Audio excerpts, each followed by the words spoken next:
नमस्कार दोस्तों, आप सभी का ऑनलाइन प्लेटफॉर्म और चैनल में स्वागत है। और अगर आप पहली बार आप चैनल में आए हैं तो चैनल को सब्सक्राइब जरूर कर लीजिए, क्योंकि आज का वीडियो सभी के लिए बहुत खास होने वाला है। चाहे वह अतिथि शिक्षक हों, चाहे वह वर्ग 1 के वेटिंग अभ्यर्थी हों, है ना, और भी जो शिक्षा संबंधी परीक्षाओं से जो जो जुड़े हुए अभ्यर्थी हैं, उन सभी के लिए वीडियो खास होने वाला है। तो जैसा कि दोस्तों आप सभी को मालूम है कि जो शिक्षा विभाग में अतिथि शिक्षक बड़ी संख्या में कार्यरत हैं, लगभग 1 लाख के समथिंग उनकी संख्या है, और वह अपनी मांगों को लेकर लगातार प्रयासरत रहते हैं।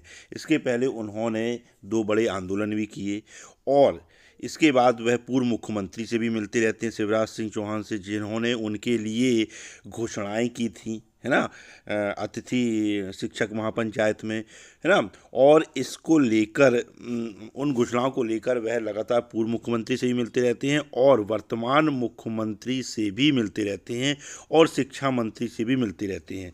इसी को लेकर उन्होंने शायद एक किसी ज़िले में कार्यक्रम था, शायद बड़वानी ज़िले में कार्यक्रम था, तो वहाँ के अतिथि शिक्षकों ने, जैसा कि आप स्क्रीन में देख सकते हैं, मुख्यमंत्री जी ने अतिथि शिक्षकों को लेकर कह दी बहुत बड़ी बात।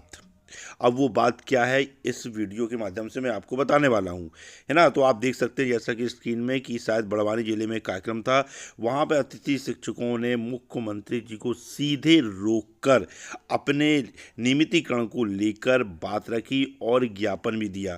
तो मुख्यमंत्री जी ने इस पर क्या प्रक्रिया दी, है ना, वह अभी वीडियो के आपको एक स्क्रीनशॉट के माध्यम से मैं आपको पूरी जानकारी देने वाला हूँ।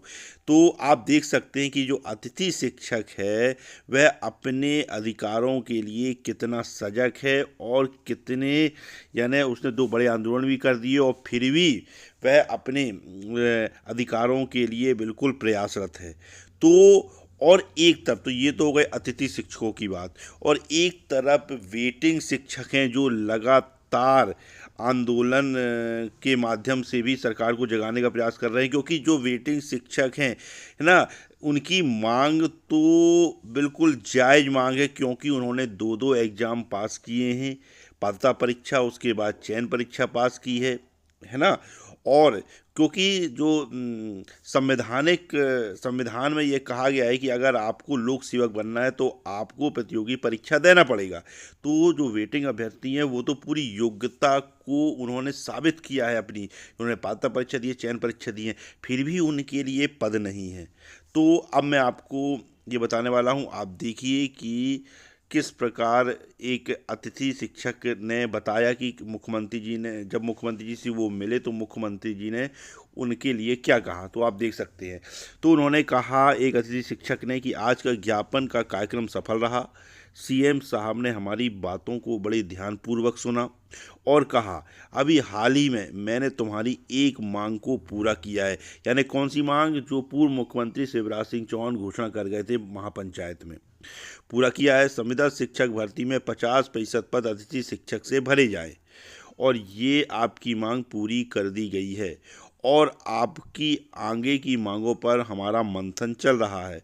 और उन्होंने हमें आश्वस्त किया है, यानी मुख्यमंत्री जी ने आश्वस्त किया है, कि आपकी विभागीय परीक्षा की मांगों को लेकर लगातार शिक्षा विभाग के आला अधिकारियों से चर्चा की जा रही है। उसके लिए एक नीति तैयार की जा रही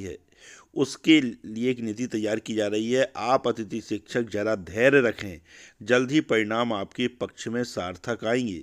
ऐसा माननीय सीएम साहब ने अतिथि शिक्षक संगठन मंडल को बताया है।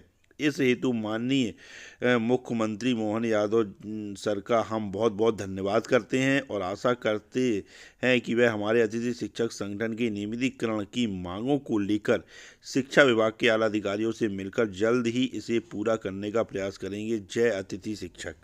तो अब आप देख सकते हैं, यह पूरी न्यूज़ को आपने पढ़ा और सुना भी।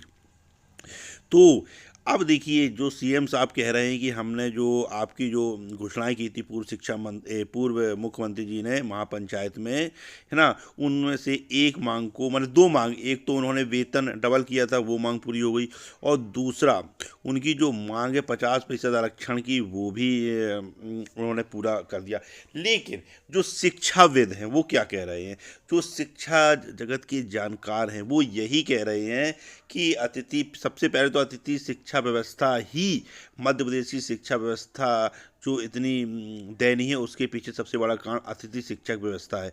इससे क्या होता है कि अतिथि शिक्षकों जो विद्यार्थी अतिथि शिक्षक के रूप में कार्य करते हैं, उनका तो शोषण होता ही है, साथ ही मध्य प्रदेश की शिक्षा व्यवस्था का भी शोषण होता है। तो शिक्षाविदों का ये कहना है कि जो शिक्षा के जानकार हैं कि आपने जो वेतन वृद्धि की तो वो तो ठीक है कि आपने वेतन वृद्धि की कि वर्ग 3 को 5,000 से 10,000, वर्ग 2 को 7,000 से 14,000 और वर्ग 1 को 9,000 से 18,000, वो तो ठीक है। लेकिन जो 50% आरक्षण है वह बिल्कुल भी किसी भी तरीके से मान्य नहीं है, क्योंकि सीधी भर्ती में सभी को समान अवसर, जो संवैधानिक अधिकार कहता है सभी को समान अवसर की समानता होनी चाहिए। लेकिन इसमें आप सीधे सीधे अगर 50% पद अतिथि शिक्षकों को दे देंगे, 50% महिला रिजर्वेशन पहले से ही है, तो जो सीधी भर्ती के पद ही नहीं रह पाएंगे। तो ये शिक्षा के जानकारों का कहना है। और एक जानकारी यह भी मिल रही है कि बहुत से अभ्यर्थी इस पर उच्च न्यायालय जाने के लिए भी बिल्कुल तैयार है ना, और वह उच्च न्यायालय जाएंगे इस 50% के विरोध में, है ना। तो यह उनका जो जा रहे हैं, यह उनका अपना व्यक्तिगत रुख हो सकता है ना। लेकिन इसमें जो जानकारी आ रही है कि इसमें कोर्ट केस लगने वाला है। तो अब आप समझ सकते हैं कि जो मध्य प्रदेश की ऐसे निर्णय किए जाते हैं कि ऑटोमेटिक वह मामला उच्च न्यायालय में पहुंचे और भर्ती जो है वह लटक जाए, है ना। क्योंकि आप किसी भर्ती में अगर इतना आरक्षण दे देंगे तो फिर वह सीधी भर्ती कहाँ रह जाएगी। तो जो ये आरक्षण है, यह जो शिक्षा के जानकार हैं, शिक्षाविद हैं, उनका यही कहना है कि यह सही नहीं है। इससे क्या है, जो लाखों बच्चे डीएड बीएड करते हैं, है ना, उनके उनको अवसर की समानता उनको नहीं मिलेगी, है ना। और क्योंकि सीधी भर्ती के जब इतना आरक्षण किसी भर्ती में हो जाएगा तो आप जब इतना आरक्षण किसी भर्ती में हो जाएगा तो फिर वह सीधी भर्ती वाले जो बच्चे हैं उनके लिए, उनके साथ ये गलत है, क्योंकि उनको अवसर की समानता नहीं मिलेगी। तो और इसी प्रकार ये पहले जो 25% का आरक्षण था वह बहुत ही सही आरक्षण था, क्योंकि हमारे अतिथि भाई बहन उनको सीधी भर्ती में 25% का आरक्षण दिया था, जिससे कि वे अतिथि शिक्षक जो योग्य होते थे बिल्कुल, है ना, तो वो परीक्षा के माध्यम से नियमित हो जाते थे। लेकिन इसी प्रकार सरकार ने हर विभाग में संविदा कर्मचारियों के लिए 50% पद आरक्षित किए गए हैं, जो किसी भी एंगल से सही नहीं है, क्योंकि आप इतने पद आरक्षित नहीं कर सकते, संवैधानिक जो नियम है उनके खिलाफ है। तो यह जानकारी थी। अगर वीडियो आपको अच्छा लगा हो तो इसको ज़रूर देखें, सब्सक्राइब करें चैनल को। जय हिंद, जय भारत।